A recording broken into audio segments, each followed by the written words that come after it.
ndakadanana baba Rokadhiya. Baba Rokadhiya ndinova respecta. Amai Rokadhiya mukoma wangu and I love Mai Rokadhiya. Saka decision ichatwa na Mai Rokadhiya ndo decision yandichatora.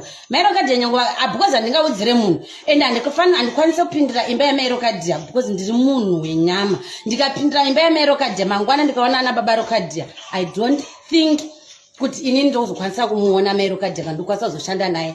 Saka nhau dzaMai Rokadhiya na Regina na baba Rokadhiya tikasangana Mai Roka most of the time tinchita maskits like nhasi ndashingirira ndauya kubasa ndisikunzwa mushe but nenhayo kuti nyama dzangu dziri kundirwadza ndangoti handina iyo nditasei handitepi yemurume wacho zvakaoma.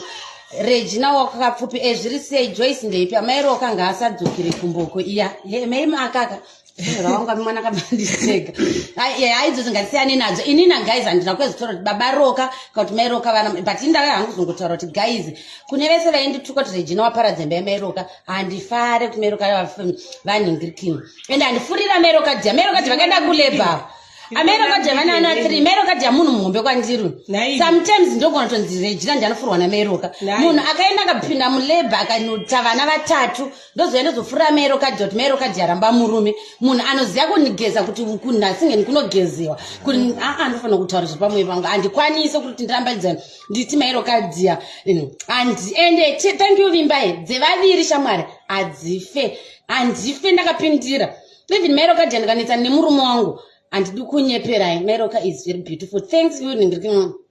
Mai Roka ano yachitondisimbisa mumwe munhu anotonditsura kuti Regina sha apo uri kurasika. Saka guys ndokumbirawo mashoko ena ayo amagaro ako Regina ndo akonzeresa. Thank you ningirikini. Mai Roka handingari doke wanzokera murume kana unaye munhu auda upa baba Rokadhiya enda inanda kwandodzokera.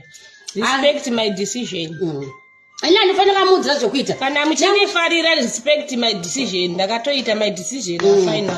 Inini Mai Roka ndangogara ndimagaro kana muchida kundiona ndichifara munofana kusapota decision yangu.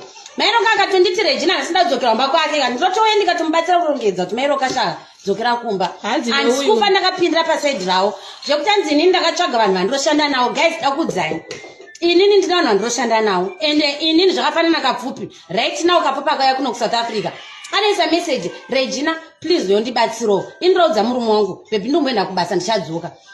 Saka kana zvazvabava nashe zvokuti vachasara chifunga kuti Regina udana Kapfupi here kunoti hana nyangwe ndikaita madhiri angu Kapfupi ndiye andishedza kubasa hana undidedza kuti ndiite madhiri which means inini nyangwe ndikaita madhiri ndiri wrong Kapfupi haasi wrong. Exactly. Yes Sharon. Saka munofana kuandastenda kuti baba waritanzi Regina akatora something akauya nevanhu vanoekta ende inini shoti ndakatanga kumuziva before Mai Roka ndikavasanganisa kuti vakashanda zvafanana hidhas vachona muri kutaura takavasanganisa kuti vakashanda zvokuzotanzi pane nyaya dzakazoitika inini handizvizive because ndendiri kumba kwangu Mai Roka vanenge vari kumba kwavo guys.